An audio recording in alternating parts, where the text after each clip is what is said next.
ಇದು ಚೆನ್ನಾಗಿ ತಿರುಗಿಸಿ ಇದು ಚೆನ್ನಾಗಿ ಹಿಟ್ಟೆಲ್ಲ ಮಿಕ್ಸ್ ಆಗಿ ಒಂದು ಸ್ವಲ್ಪ ಅಳ್ಬೇಕ್ರಿ. ಇದು ಭಾಳ ಸಣ್ಣ ಆಗಬಾರ್ದ್ರಿ, ಉಲ್ಟಾ ಇರಬೇಕು.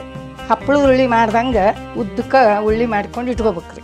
ಈಗ ನೋಡ್ರಿ ಹಿಂಗೆ ಹಪ್ಪಳದ ಉಳ್ಳಿಗತೆ ಉದ್ದಕ್ಕೆ ಉಳ್ಳಿ ಮಾಡ್ಕೋಬೇಕ್ರೆ, ಹಿಂಗೆ ಚೆಂದಾಗಿ ಇಟ್ಕೋಬೇಕ್ರೆ, ಅಂದ್ರೆ ಬೇಯ್ಸಾಕ ಗಾವ್ ಆಕೈತೆ. ಇದನ್ನು ತೆಗಿತೇನೆ ರೀ. ಈಗ ನೋಡ್ರಿ ಕಡುಬೆಲ್ಲ ನಾನು ಚಾಕುಲೆ ಎಲ್ಲ ಹೆಚ್ಕೊಂಡು ಇದನ್ನು ರೆಡಿ ಮಾಡ್ಕೊಂಡೇನಿ ರೀ. ಅದು ಟೇಸ್ಟಿಗೆ ರೀ ಭಾಳ ರುಚಿ ಬರ್ತೈತೆ ರೀ ಗುರೋ ಪುಡಿ ಹಾಕಿದ್ರೆ. ಭಾಳ ಚಲೋ ಬಂದತ್ರಿ. ನೀವು ಹೆಂಗೆ ತೋರಿಸಿದ್ರೆ ನಿಮ್ಮ ಮನ್ಯಾಗ ಹಂಗೆ ಬಂದತೆ. ಬಾಯಿ ತುಂಬ ತುಂಬಿದ ರುಚಿ.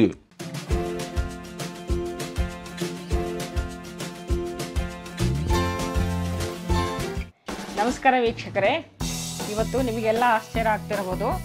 ನಮ್ಮೊಟ್ಟಿಗೆ ಇವತ್ತು ನಮ್ಮ ಫ್ರೆಂಡು ಲಲಿತಾ ಹುರ್ಕಡ್ಲಿ ಅಂತ ಬಂದ್ದಾರೆ. ನಮಸ್ಕಾರ ಲಲಿತಾ ಅವರೇ, ನಿಮ್ಮ ಬಗ್ಗೆ ಸ್ವಲ್ಪ ಹೇಳಿ. ನಮಸ್ಕಾರ ವೀಕ್ಷಕರೇ, ನಾನು ಬೆಳಗಾಂ ಡಿಸ್ಟಿಕ್ ರಾಮದುರ್ಗ ತಾಲೂಕಿನಿಂದ ಬಂದಿದ್ದೇನೆ. ನಾನು ಅಮ್ಮವ್ರ ಅಡುಗೆ ಮಾಡೋದನ್ನು ಭಾಳ ಸಲ ನೋಡ್ಕೋತಾ ಇರ್ತೀನಿ. ಅವ್ರದ್ದು ಟೇಸ್ಟೂ ಮಾಡಿದ್ದೇನೆ. ನನಗೂ ಮಾಡಬೇಕಂತ ಇಂಟ್ರೆಸ್ಟ್ ಆಯಿತು, ಅದಕ್ಕೆ ಅವ್ರ ಮನೆಗೆ ಬಂದಿದ್ದೇನೆ ಅಡುಗೆ ಮಾಡಲಿಕ್ಕೆ. ಇವತ್ತೇನು ಅಡುಗೆ ಮಾಡಿ ತೋರಿಸ್ತೀರಿ? ನಾನು ಮೆಂತ್ಯ ಸೊಪ್ಪಿನ ಕಡುಬು ಮಾಡಬೇಕಂತ ಮಾಡೇನ್ರಮ್ಮ. ಅದು ಈಗ ಕಡುಬುಗಳೆಲ್ಲ ಅನೇಕ ಥರ ತೋರಿಸ್ತಾರೆ, ಆದರೆ ಮೆಂತ್ಯ ಸೊಪ್ಪಿನ ಕಡುಬಿನಲ್ಲಿ ಅನೇಕ ರೀತಿ ಇದ್ದಾವೆ. ಆದರೆ ಇವ್ರು ಮಾಡೋದು ವಿಶೇಷವಾಗಿರುತ್ತೆ. ಆ ವಿಶೇಷವಾದ ಕಡುಬನ್ನು ಇವ್ರ ಮನೆಯಲ್ಲಿ ನಾನು ರುಚಿ ನೋಡಿದ್ದೀನಿ. ಅದನ್ನು ಇವತ್ತು ನಮ್ಮ ಮನೆಗೆ ಬಂದು ತೋರಿಸಿ ಅಂತ ಹೇಳಿದೆ, ಅದಕ್ಕಾಗಿ ಬಂದಾನೆ ಇವರು. ಹಾಂ ಬರ್ರಿ, ನಾನು ಮೆಂತ್ಯಕ್ಕೆ ಸೊಪ್ಪಿನ ಕಡುಬು ಮಾಡೋದು ತೋರಿಸ್ಕೊಡ್ತೇನೆ ನಿಮಗೆಲ್ಲ. ಮೆಂತ್ಯ ಸೊಪ್ಪಿನ ಕಡುಬು ಮಾಡಲಿಕ್ಕೆ ಬೇಕಾಗುವಂಥ ಸಾಮಾನು: 1 ಸೀಡು ಮೆಂತ್ಯ ಸೊಪ್ಪು, ಆಮೇಲೆ ಅರ್ಧ ಕಪ್ಪು ಗೋಧಿ ಹಿಟ್ಟು, ಅರ್ಧ ಕಪ್ಪು ಕಡಲೆ ಹಿಟ್ಟು, 1 ಕಪ್ಪು ಜೋಳದ ಹಿಟ್ಟು, 1 ಕಪ್ಪು ಅಕ್ಕಿ ಹಿಟ್ಟು. ಒಗ್ಗರಣೆಗೆ ಬೇಕಾಗುವಂಥ ಸಾಮಾನು: ಮೊದಲು ಬೇಕಾಗೋದು ಉಳ್ಳಾಗಡ್ಡಿ, ಸಾಸಿವೆ, ಜೀರಿಗೆ ಮತ್ತು ಕರಿಬೇವು ಸೊಪ್ಪು, ಅರಿಶಿಣ ಪುಡಿ. ಇದು ಗುರೋಳ್ ಪುಡಿನೂ 1 ಬೌಲ್ನಷ್ಟು ಇಟ್ಕೋಬೇಕ್ರಿ. ಇದು ಹಸಿ ಖಾರ ಮಾಡ್ಕೋಬೇಕು. ಆಮೇಲೆ ಇದು ಸ್ವಲ್ಪ ಲಿಂಬೆ ಹುಳಿ, ಉಪ್ಪು, ಇಷ್ಟೆಲ್ಲ ಒಗ್ಗರಣೆಗೆ ಬೇಕಾಗುವಂಥ ಸಾಮಾನು. ಈಗ ಕಡುಬು ಮಾಡೋಣ ಬನ್ನಿರಿ.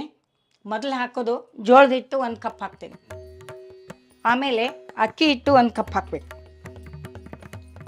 ಆಮೇಲೆ ಅರ್ಧ ಹಿಟ್ಟು ಕಡಲೆ ಹಿಟ್ಟು ಹಾಕ್ಬೇಕು. ಆಮೇಲೆ ಅರ್ಧ ಕಪ್ಪು ಗೋಧಿ ಹಿಟ್ಟು ಹಾಕೋದು. ಇವೆಲ್ಲ ಹಿಟ್ಟು ಮಿಕ್ಸ್ ಮಾಡ್ಕೋಬೇಕು. ಇದ್ರ ಜೋಡಿ ಮೆಂತ್ಯ ಸೊಪ್ಪನ್ನು ಹೆಚ್ಚಿರ್ತೀವಿ, ಸಣ್ಣಗೆ ಹೆಚ್ಕೋಬೇಕು. ಹೆಚ್ಚಿ ಇದ್ರೊಳಗೆ ಮಿಕ್ಸ್ ಮಾಡ್ಕೋಬೇಕು. ಇದಕ್ಕೆ ಇಷ್ಟು ಸಣ್ಣಾಗಿ ಮೆಂತ್ಯ ಸೊಪ್ಪನ್ನು ಹೆಚ್ಕೋಬೇಕು. ಹೆಚ್ಕೊಂಡು ಈ ಹಿಟ್ಟಿನೊಳಗೆ ಮಿಕ್ಸ್ ಮಾಡ್ಕೋಬೇಕ್ರಿ. ಇದು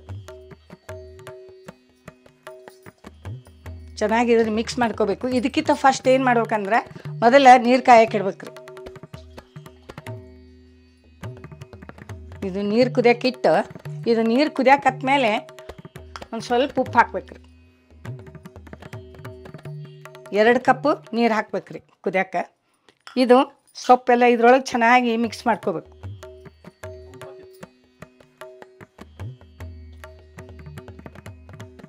ಇದು ನೀರು ಕುದಿಯಾಕತೈತ್ರಿ. ಈಗ ಇದಕ್ಕೆ ಹಿಟ್ಟು ಹಾಕ್ಬೇಕ್ರಿ.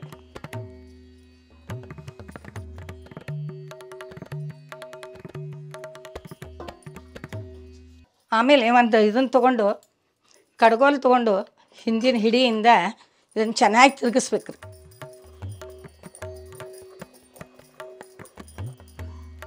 ಈ ಚೆನ್ನಾಗಿ ತಿರುಗಿಸಿ ಈ ಸ್ವಲ್ಪ ಅಳ್ಳು ಹಂಗೆ ಬಿಡ್ಬೇಕ್ರಿ. ಇದು ಚೆನ್ನಾಗಿ ಹಿಟ್ಟೆಲ್ಲ ಮಿಕ್ಸ್ ಆಗಿ ಒಂದು ಸ್ವಲ್ಪ ಅಳ್ಬೇಕ್ರಿ ಇದು ಹಿಟ್ಟು. ಇದು ಒಂದು 5 ನಿಮಿಷ ಇದನ್ನ ಮುಚ್ಚಿಡಬೇಕು. ಇದು ಒಂದು ಸ್ವಲ್ಪ ಅಳ್ಳಿದ ಮೇಲೆ ಇದನ್ನು ಓಪನ್ ಮಾಡಿ ಆಮೇಲೆ ಸ್ವಲ್ಪ ಆರ್ಬೇಕ್ರಿ. ಇದು ಆರಿದ ಮ್ಯಾಗ ನಾವು ಚೆಂದಾಗಿ ಅದನ್ನು ನಾದ್ಕೋಬೇಕು. ನಾದ್ಕೊಂಡು ಉದ್ದಕ್ಕೆ ಉಳ್ಳಿಗತೆ ಹಪ್ಪಳದ ಉಳ್ಳಿ ಮಾಡ್ತಾವಲ್ರಿ, ಹಂಗೆ ಉಳ್ಳಿ ಮಾಡಿ ಹೊಸಿಬೇಕ್ರಿ. ಹೊಸದು ಅದನ್ನು ಉಗಿ ಮೇಲೆ ಬೇಯಿಸ್ಕೋಬೇಕ್ರಿ. ಮತ್ತು ಇದೀಗ 2 ನಿಮಿಷ ಆಗೈತ್ರಿ. ಇದು ಸಾಕು, ಗ್ಯಾಸ್ ಆಫ್ ಮಾಡಿಬಿಡೋನು. ಇದನ್ನೇನೈತ್ರಿ ತೆಗೆದಿಟ್ಟ ಇದು ಹಿಟ್ಟು ನೋಡ್ರಿ, ಇಲ್ಲಿ ಹಿಂಗೆ ನೀರಾಗ ಕೈ ಎದ್ದು ಸ್ವಲ್ಪ ಹಿಂಗೆ ಹಿಡೀರಿ, ಮೆತ್ತಗೆ ಚಂದ ಬೆಂದಿರ್ತೈತಿ. ಇದನ್ನು ಒಂದು ಪರಾತಕ್ಕೆ ಹಾಕ್ಕೊಂಡು ಇದನ್ನು ನಾದ್ಕೋಬೇಕ್ರಿ.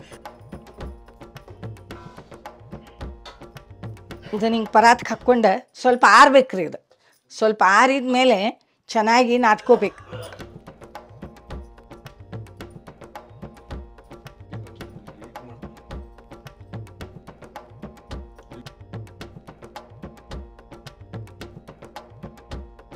ಇದು ಸ್ವಲ್ಪ ಆರ್ಬೇಕ್ರಿ. ಇದು ಆರೋವರೆಗಿನೂ ನಾವು ಇದಕ್ಕೆ ಸ್ವಲ್ಪ ಒಗ್ಗರಣೆ ಹಾಕ್ಕೊಂಡು ಇದಕ್ಕೊಂದು ಸ್ವಲ್ಪ ಹಸಿ ಖಾರ ಎಲ್ಲ ತಯಾರು ಮಾಡ್ಕೊತೇನೆ ರೀ. ಮೊದಲು ಹಸಿ ಮೆಣ್ಸಿಕಾಯಿ ಹಾಕ್ಕೋಬೇಕ್ರಿ. ಆಮೇಲೆ ಸ್ವಲ್ಪ ಬೆಳ್ಳುಳ್ಳಿ ಹಾಕ್ಕೋಬೇಕ್ರಿ. ಕರಿಬೇವು ಹಾಕ್ಕೋಬೇಕ್ರಿ. ಸ್ವಲ್ಪ ಜೀರಿಗೆ ಹಾಕ್ಕೋಬೇಕ್ರಿ. ಆಮೇಲೆ ಸ್ವಲ್ಪ ಉಪ್ಪು ಹಾಕ್ಕೋಬೇಕ್ರಿ. ಇದನ್ನು ಸ್ವಲ್ಪ ಗ್ರೈಂಡ್ ಮಾಡ್ಕೊತೇನೆ ರೀ. ಖಾರ ಮಾಡ್ಕೊತೇನೆ ರೀ. ಇದು ಖಾರ ರೆಡಿ ಐತ್ರಿ. ಈಗ ಇದನ್ನು ತಗೊಂಬಿಡೋಣ್ರಿ. ಈ ಥರ ಇರ್ಬೇಕು ರೀ. ಭಾಳ ಸಣ್ಣ ಆಗ್ಬಾರ್ದು ರೀ. ಉಲ್ಟುಲ್ಟ ಇರಬೇಕು. ಉಲ್ಟುಲ್ಟ ಇದ್ರೆ ಚೆನ್ನಾಗಿರುತ್ತೆ ರೀ. ಟೇಸ್ಟ್ ಚಲೋ ಬರ್ತೈತಿ. ನಾವು ಒಗ್ಗರಣೆ ಹಾಕೋತೀನಿ ರೀ. ಈಗ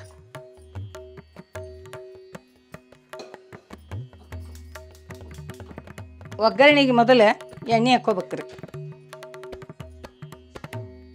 ಒಂದು 2 ಚಮಚೆ ಅಷ್ಟು ಎಣ್ಣೆ ಹಾಕ್ಕೋಬೇಕ್ರಿ. ಸ್ವಲ್ಪ ಎಣ್ಣೆ ಕಾದ್ಮೇಲೆ ಇದಕ್ಕೆ ಸಾಸಿವೆ, ಜೀರಿಗೆ, ಕರಿಬೇವು ಹಾಕ್ಕೋಬೇಕ್ರಿ. ಈಗ ಸಾಸಿವೆ ಹಾಕ್ಕೊಂಡ್ರಿ. ಈಗ ನೋಡ್ರಿ, ಈಗ ಸಾಸಿವೆ ಎಲ್ಲ ಚಟಪಟ ಅನ್ನತೈತಿ. ಈಗ ಸ್ವಲ್ಪ 1 ಸ್ಪೂನ್ದಷ್ಟು ಜೀರಿಗೆ ಹಾಕ್ಕೋಬೇಕು. ಆಮೇಲೆ ಕರಿಬೇವು ಹಾಕ್ಕೋಬೇಕ್ರಿ. ಆಮೇಲೆ ಉಳ್ಳಾಗಡ್ಡಿ ಹಾಕ್ಕೊಳ್ಳೋದ್ರಿ.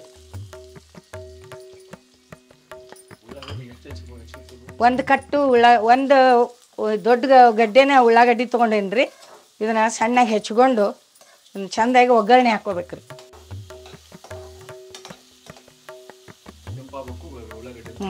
ಇದು ಚೆನ್ನಾಗಿ ಬೇಯ್ಬೇಕ್ರಿ. ಇದು ಚೆಂದಾಗಿ ಉಳ್ಳಾಗಡ್ಡಿ ಬೆಂದ ಮ್ಯಾಗ ರೀ 1 ಸ್ಪೂನ್ ಅರಿಶಿನ ಪುಡಿ ಹಾಕ್ಕೋಬೇಕ್ರಿ. ಆಮೇಲೆ ಇದು ಹಸಿ ಖಾರ ಮಾಡಿ ಇಟ್ಕೊಂಡೇವಲ್ರಿ, ಇದು ಹಸಿ ಖಾರ ಹಾಕ್ಕೋಬೇಕ್ರಿ. ಇದು ಎಣ್ಣೆಯಾಗ ಚಲೋ ತಂಗ ಬೇಯ್ಬೇಕ್ರಿ ಖಾರ.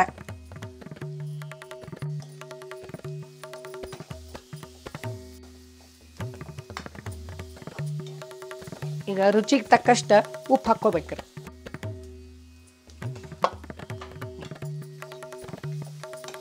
ಇದಿಷ್ಟು ಮಾಡಿ ಈಗ ಇಟ್ಕೊಳ್ಳೋದ್ರಿ. ಆಮೇಲೆ ನಾ ಕಡುಬು ಮಾಡ್ತೇನೆ ರೀ. ಇದು ಒಗ್ಗರಣೆ ಹಾಕಿ ರೆಡಿ ಇಟ್ಕೊಂಡೇನಿ ರೀ. ಆಮೇಲೆ ಈಗ ಸದ್ದ ಕಡುಬು ಬಂದು ಮಾಡ್ಬೇಕ್ರಿ. ಮೊದಲು ಈ ಕಡುಬು ಏನೈತಲ್ರಿ, ಇದು ಹಿಟ್ಟೆಲ್ಲ ಇದನ್ನು ಮಾಡ್ಕೊಂಡೀವಿ. ಇದನ್ನು ನಾದ್ಕೊಂಡು ಉಳ್ಳಿ ಮಾಡ್ಬೇಕ್ರಿ. ಇದು ಚೆನ್ನಾಗಿ ನಾದ್ಕೋಬೇಕ್ರಿ. ಇದು ಗಂಟು ಆಗಿರೋದಿಲ್ಲ. ಆದರೂ ನಾವು ಚೆನ್ನಾಗಿ ನಾದ್ಕೊಂಡು ಹಪ್ಪಳದ ಉಳ್ಳಿ ಮಾಡ್ದಂಗೆ ಉದ್ದಕ್ಕೆ ಉಳ್ಳಿ ಮಾಡ್ಕೊಂಡು ಇಟ್ಕೋಬೇಕ್ರಿ.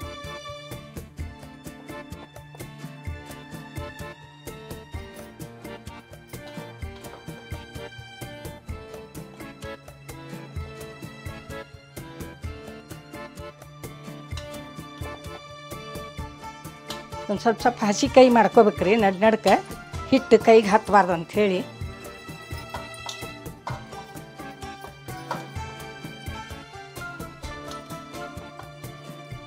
ಹಿಂಗೆ ಉಳ್ಳಿ ಹೊಸ್ಕೋಬೇಕ್ರಿ. ಇವನು ಹಪ್ಪಳದ ಉಳ್ಳಿ ಮಾಡ್ಕೋತೀವಿ ನೋಡ್ರಿ, ಹಂಗೆ ಉಳ್ಳಿ ಹೊಸ್ಕೊಂಡು ಇವನ್ನ ಉಗಿ ಮ್ಯಾಗ ಬೇಯಿಸ್ಕೋಬೇಕ್ರಿ.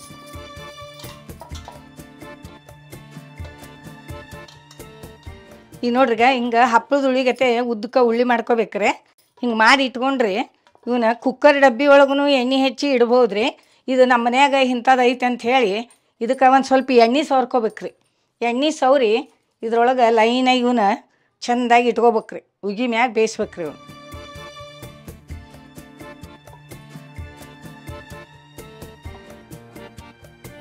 ಹಿಂಗೆ ಚೆಂದಾಗಿ ಇಟ್ಕೋಬೇಕ್ರಿ. ಅಂದ್ರೆ ಬೇಯ್ಸಕ್ಕೆ ಗಾವ್ ಆಕೈತೆ. ಇದು ಒಂದು ಹಿಂಗೆ ಬಾಳ್ಗ್ಯಾಗ ಒಂದು ನೀರು ಹಾಕ್ಕೋಬೇಕ್ರಿ. 1-2 ಗ್ಲಾಸ್ನಷ್ಟು ನೀರು ಹಾಕ್ಕೊಂಡು ಇದನ್ನು ಇಡಬೇಕ್ರಿ. ಅದ್ರಾಗ ಇದನ್ನು ಹಿಂಗೆ ಇಟ್ಟು ಇದ್ರ ಮ್ಯಾಗ ಏನಾರ ಮುಚ್ಚಬೇಕ್ರಿ. ಇದಕ್ಕೆ ಚೆಂದಾಗಿ ಮುಚ್ಚಿ ಇದನ್ನು ಬೇಯಾಕಿಡ್ಬೇಕ್ರಿ. ಇದನ್ನು ಬೇಯ್ಸಾಕಿಡ್ಬೇಕ್ರಿ. ಉಗಿ ಒಳಗೆ ಬೇಯ್ಬೇಕ್ರಿ. ಇದನ್ನು ಬೇಯ್ಸಾಕಿಡ್ತಾನೆ ರೀ. ಈಗ ನಾ ಒಂದು 10-15 ನಿಮಿಷ ಇದು ಬೇಯಾಕ್ಬೇಕ್ರಿ. ಇದು ಚೆಂದಾಗಿ ಬೇಯೋ ಮಟ್ಟನೂ ಇದ್ರಾಗ ಬಿಡ್ಬೇಕ್ರಿ. ಈಗ ಕಡುಬು ಬೆಂದವ್ರಿ. ಇದನ್ನು ಆಫ್ ಮಾಡೋಣ್ರಿ. ಆಫ್ ಮಾಡಿ ಇದನ್ನು ತೆಗಿತೇನೆ ರೀ.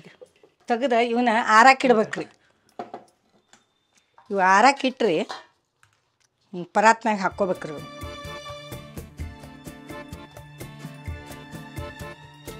ಇವು ಆರಿದ ಮ್ಯಾಗ ರೀ ಇವನ್ನ ಚಾಕು ತೊಗೊಂಡು ಕಟ್ ಮಾಡ್ಬೇಕ್ರಿ. ಸ್ವಲ್ಪ ಆರ್ಬೇಕ್ರಿ. ಆರಿದ ಮೇಲೆ ಹಿಂಗೆ ಇದ್ರ ಮೇಲೆ ಇಟ್ಕೊಂಡು ಚಾಕುದ್ಲೆ ಕಟ್ ಮಾಡ್ಬೇಕ್ರಿ. ಈಗ ನೋಡ್ರಿ ಕಡುಬೆಲ್ಲ ಆರ್ಯಾವ್ರಿ. ಇವನ್ನ ಚಾಕು ತೊಗೊಂಡು ಹಿಂಗೆ ಪೀಸ್ ಮಾಡ್ಬೇಕ್ರಿ. ರೌಂಡ್ ರೌಂಡ್ ಗಾಲಿ ಬರ್ತಾವ್ರಿ ಇವು.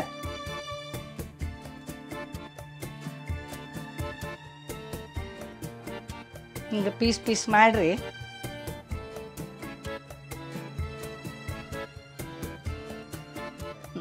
ಈಗ ನೋಡ್ರಿ ಕಡುಬು ಎಲ್ಲ ನಾನು ಚಾಕುಲೆ ಎಲ್ಲ ಹೆಚ್ಕೊಂಡು ಇದನ್ನು ರೆಡಿ ಮಾಡ್ಕೊಂಡೇನಿ ರೀ. ಇದನ್ನು ಒಗ್ಗರಣೆ ಒಳಗೆ ಹಾಕ್ಕೋಬೇಕ್ರಿ. ಇವಾಗ ಆಗಲೇ ಒಗ್ಗರಣೆ ಹಾಕ್ಕೊಂಡು ಇಟ್ಕೊಂಡಿದ್ವಿ ಅಲ್ರಿ, ಆ ಒಗ್ಗರಣೆ ಒಳಗೆ ಇವನ್ನೆಲ್ಲ ಕಡುಬು ಹಾಕ್ಬೇಕ್ರಿ. ಹಾಕಿ ಚಲೋ ತಂಗ ಕೈ ಆಡಿಸ್ಬೇಕ್ರಿ.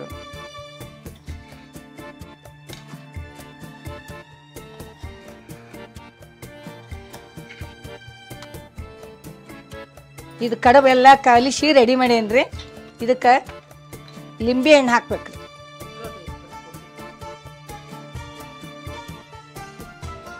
ಇದು ಲಿಂಬೆ ಹುಳಿ ಹಿಂಡಿರಿ. ಇದಕ್ಕೆ ಕೊತ್ತಂಬರಿ ಹಾಕ್ಬೇಕ್ರಿ.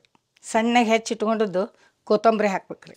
ಆಮೇಲೆ ಒಂದು ಸ್ವಲ್ಪ ಗುರೋಳ್ ಪುಡಿ ಹಾಕ್ಬೇಕ್ರಿ. ಇದು ಟೇಸ್ಟಿಗೆ ರೀ ಭಾಳ ರುಚಿ ಬರ್ತೈತೆ ರೀ. ಗುರೋಳ್ ಪುಡಿ ಹಾಕಿದ್ರೆ ಈ ಗುರೋಳ್ ಪುಡಿ ಹಾಕ್ಕೋಬೇಕ್ರಿ ಒಂದಿಷ್ಟು.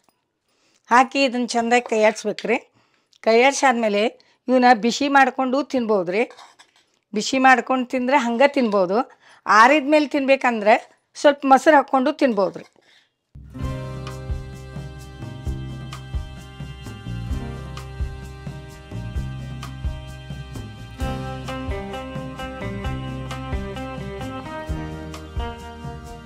ನಾನು ಮೆಂತ್ಯ ಸೊಪ್ಪಿನ ಕಡುಬು ರೆಡಿ ಮಾಡೇನ್ರಿ. ಅಮ್ಮ ನೋಡ್ರಿ. ಭಾಳ ಚಲೋ ಬಂದತ್ರಿ. ನೀವು ಹೆಂಗೆ ತೋರಿಸಿದ್ರೆ ನಿಮ್ಮ ಮನ್ಯಾಗ ಹಂಗೆ ಬಂದತೆ. ಇದು ಎಷ್ಟು ದಿವ್ಸ ಇಟ್ಕೊಂಡು ಇಡ್ಬೋದ್ರಿ? ನೀವು 2 ದಿನ ಇಟ್ಕೊಂಡು ತಿನ್ಬೋದ್ರಿ. ಬಿಸಿ ಮಾಡ್ಕೊಂಡು ತಿಂದರೆ ಹಂಗೆ ತಿನ್ಬೋದ್ರಿ. ಆರಿದ ಮೇಲೆ ತಿಂದ್ರೆ ಮೊಸರು ಹಾಕ್ಕೊಂಡು ತಿನ್ಬೋದ್ರಿ. ಇದನ್ನು ನೀವು ಮಾಡ್ಕೊಂಡು ತಿಂದು ನೋಡಿ, ಕಾಮೆಂಟ್ ಹಾಕ್ರಿ.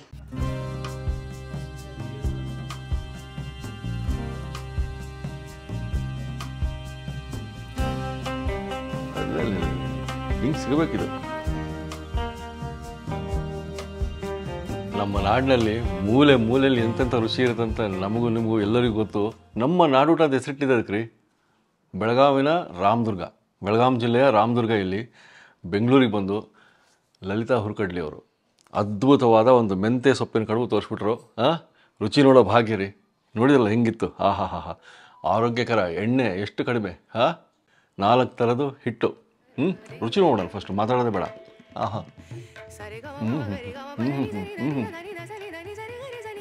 ಹೊಡ್ಕೊಂಡು ಹೋಗ್ತೀವಿ ನಾವು. ಕೇಕು ಅದು ಇದು ಅಂತ. ಈವ್ನಿಂಗ್ ಸ್ನ್ಯಾಕ್ಸು ಭರ್ಜರಿ ಈ ಥರ ಇದ್ಬಿಟ್ರೆ ನೋಡ್ರಿ ಅದು ಎಷ್ಟು ರುಚಿ ಇತ್ತಂದರೆ ತಟ್ಟೆ ಹಾಕ್ಕೊಂಡೇ ಬಿಟ್ಟೀಗ. ಮಕ್ಕಳು ಭರ್ಜರಿ ಇಷ್ಟಪಡ್ತಾರೆ ಇದನ್ನು, ಅಷ್ಟು ಚೆನ್ನಾಗಿದೆ ಟೇಸ್ಟು.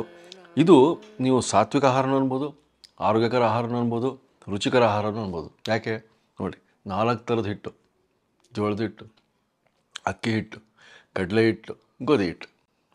4 ಎಲ್ಲರೂ ನೋಡಿದರೆ ನೀವು ಒಂದು ಕಡುಬಲ್ಲಿ. ಇವತ್ತು ಈ ಮೆಂತ್ಯ ಕಡುಬಲ್ಲಿ ಸಿಕ್ಕೈತೆ ನಮಗೆ. ನೋಡಿ 3 ಅಟ್ ಎ ಟೈಮ್ ತಿಂದು ಹಂಗೆ ನೋಡಿರಿ. ಬಾಯಿ ತುಂಬ ತುಂಬಿದ ರುಚಿ. ಜೋಳದಿಂದ ಮಾಡಿದ್ದು ರೊಟ್ಟಿ ಎಲ್ಲ ಹುಡ್ಕೊಂಡು ಹೋಗ್ತಾರೆ, ಎಲ್ಲಿ ಸಿಗುತ್ತಲ್ಲಿ. ಖಾನಾವಳಿಗಳು, ಹೋಟೆಲ್ಗಳು, ಇವತ್ತು ಅದೊಂದು ಟ್ರೆಂಡ್. ಆ ಟ್ರೆಂಡಲ್ಲಿ ನಿಮ್ಗೆ ಪದೇ ಪದೇ ಹೇಳ್ತಾ ಇರ್ತೀನಿ, ಈ ಥರ ಮನೆಗಳಲ್ಲಿ ಸಿಗೋ ಒಂದು ರೆಸಿಪಿಗಳು, ರುಚಿಗಳು ಯಾವ ಹೋಟ್ಲಲ್ಲಿ, ಯಾವ ರೆಸಾರ್ಟಲ್ಲಿ, ಯಾವ 5 ಸ್ಟಾರ್ ಹೋಟ್ಲಲ್ಲಿ ಸಿಗೋಲ್ಲ. ಅದಕ್ಕಾಗಿ ನಮ್ಮ ನಾಡೂಟ ಇರೋದು. ಸಬ್ಸ್ಕ್ರೈಬ್ ಮಾಡಿ, ನೋಡ್ತಾ ಇರಿ. ಇನ್ನೂ ಅನೇಕ ಇಂಥದ್ದೇ ರೆಸಿಪಿಗಳು. ಲಲಿತಾ ಹುರ್ಕಡ್ಲಿ ಅವರಿಗೆ ಧನ್ಯವಾದ ಹೇಳ್ತಾ ಮುಂದಿನ ಸುತ್ತಿಗೆ ಮತ್ತೆ ಸಿಗೋಣ. ನಾನು ಮುಗಿಸ್ತೀನಿ ಅದು, ಬಿಡಂಗೇ ಇಲ್ಲ. ಧನ್ಯವಾದ.